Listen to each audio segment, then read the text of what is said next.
माहित आहे की तो किती पाप करतो म्हणून तो म्हणाला नाही बाबा मी काय तिकडे येणार नाही.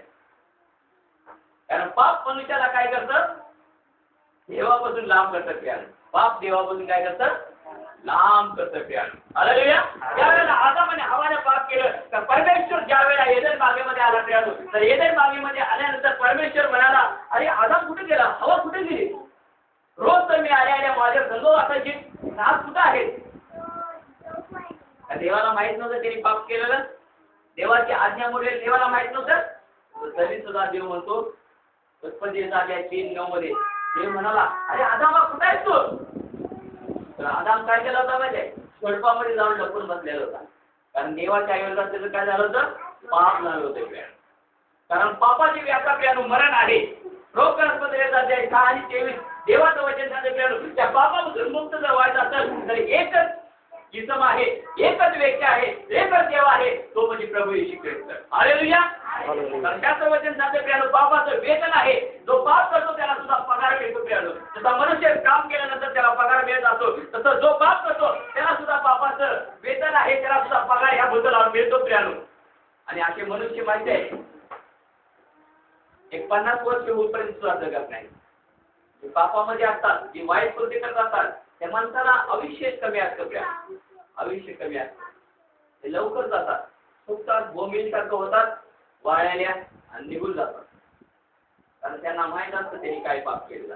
म्हणून शास्त्रवचन सांगतं पापाचे वेतन मरण आहे, मरण आहे. पण त्या मरणापासून आपल्याला वाचवण्यासाठी परमेश्वराने एक योजना केलेली आहे प्रियानो. आता योजना म्हणजे प्रभू येशू ख्रिस्त आहे प्रियानो. तर परमेश्वराचा पुत्र प्रभू येशू ख्रिस्त जो आहे, तो प्रभू येशू ख्रिस्त परमेश्वराने या भूतलावर यासाठी पाठवून दिला होता की कोणीही त्या पापामध्ये मरू नये, तर प्रत्येकाला सार्वकालिक जीवन प्राप्त व्हावं. परंतु कोणाला, जो कोणी त्याच्यावर विश्वास करतो आणि त्याच्याबरोबर चालतो त्याच्यासाठी आहे प्रियानो, सर्वांसाठी नाही, सर्वांसाठी नाही प्रियानो. हालेलुया. त्याचा अध्याय 6 आणि 23 देवाचं वचन सांगते प्रियानो पापाचं वेतन मरण आहे. कारण पापाचं वेतन मरण आहे, पण देवाचे कृपादान आपल्या प्रभू येशू ख्रिस्तामध्ये सार्वकालिक जीवन आहे. हालेलुया. त्यामुळे ही देवाची कृपादान आपल्याला झालेलं आहे, परमेश्वराची कृपा आपल्या लोकांवर झालेली आहे. म्हणून परमेश्वराने आपला पुत्र एकुलता एक पुत्र प्रभू येशू ख्रिस्त या भूतलावर पाठवून दिला प्रियानो, त्यासाठी की तुमचा माझा नाश होऊ नये. हालेलुया. ज्या पापामध्ये होतो, ज्या वाईट मार्गामध्ये होतो प्रियानो, त्या वाईट मार्गामधून परमेश्वराने आपल्याला प्रभू ख्रिस्ताच्या द्वारे बाहेर काढलेले आहे प्रियानो.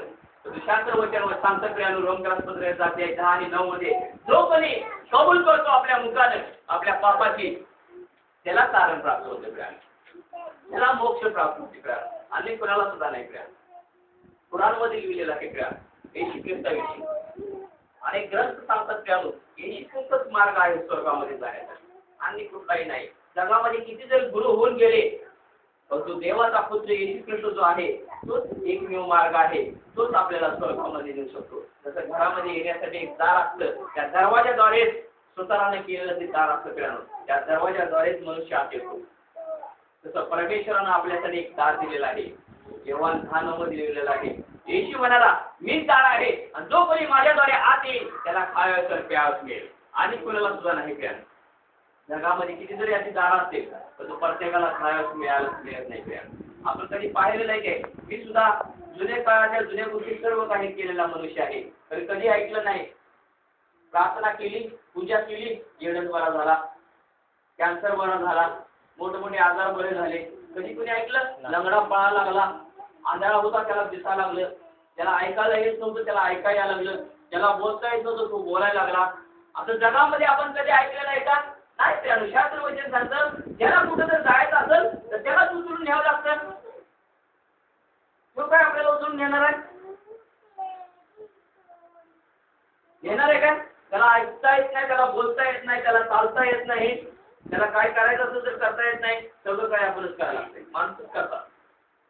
त्याला बनवायचं झालं तर माणसंच बनवतात, मातीपासून बनवतात आणि शेवटी त्याची माती होते. तो काय म्हणतो का बनवताना बी काय मिळत नाही आणि बनवल्यावर सुद्धा काय मिळत नाही. काय म्हणतो का? काहीच नाही. कारण शास्त्र वचन सांगतं केवळ ती मूर्ती आहे. Hallelujah hallelujah. Praise Lord. परंतु प्रियानो आपला देव परमेश्वर जो आहे शास्त्रवचन सांगतो दुसरे ग्रंथ 3:17 मध्ये जिथं देवाचा आत्मा आहे तिथं मौखिकता असते प्रियानो. जर देवाचा आत्मा तुमच्या जवळ असेल तर प्रियानो तुम्हाला मौखिकता आहे, तुम्हाला शांती आहे, तुमच्या घरामध्ये आनंद आहे, तुमच्या घरामध्ये प्रीती आहे प्रियानो. जर देवाची उपस्थिती नाही तर तुमच्या घरामध्ये काही सुद्धा नाही प्रियानो. मग देव कोण आहे आपण ओळखलं पाहिजे प्रियानो. देव कोण आहे हे आपण ओळखलं पाहिजे प्रियानो. आपण देवाला सुद्धा काय करतो, हुडकून घेतो. हे माझा देव, हे दुसऱ्याचा देव, हे तिसऱ्याचा देव, हे चौथ्याचा देव, हे पाचव्याचा देव. शास्त्रवचन सांगतं हे इस्रायल घराण्या तुझ्या देवाची संख्या इतकी झालेली आहे. हे मनुष्य जेवढे पृथ्वीवर आहेत तेवढी देवांची संख्या झालेली आहे. प्रत्येकाला एक एक एक एक वाटून घेता येईल.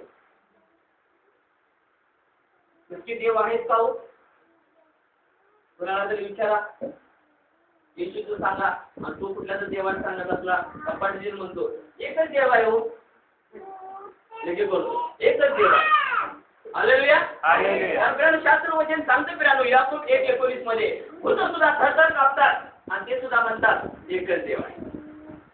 Hallelujah hallelujah. शास्त्रामध्ये लिहिलेलं आहे याकोबाचा अध्याय वाचा कोणीतरी 1:19 वाचणार काय? 2:19 हे बरे करतो कुठेही तसाच विश्वास घालतात आणि थरथर कापतात. Hallelujah hallelujah. आणि येशूचं नाव घेतल्यानंतर भूत कुठलं मागतंय का लिंबूने? येशूचं नाव घेतल्यावर भूत बिर्याणी मागते का? येशूचं नाव घेतल्यानंतर भूत काय मागते काय? अंडे बिंडे शिजवून टाक, 4:30 झाले तरी टाक मागते काय? येशू म्हटलं का भूत काय म्हणते आता पळतोयच ना, आता माझं काम तमाम झालेलं आहे, देव आलेला आहे. Hallelujah hallelujah. शास्त्र वचन सांगतं याकोब म्हणतो की भूत सुद्धा विश्वास जातात की एकच देव आहे आणि थरथर कापतात आणि निघून पळून जातात. Hallelujah hallelujah. त्यांना पळती भोय थोडी होते, पळती भोय थोडी होते.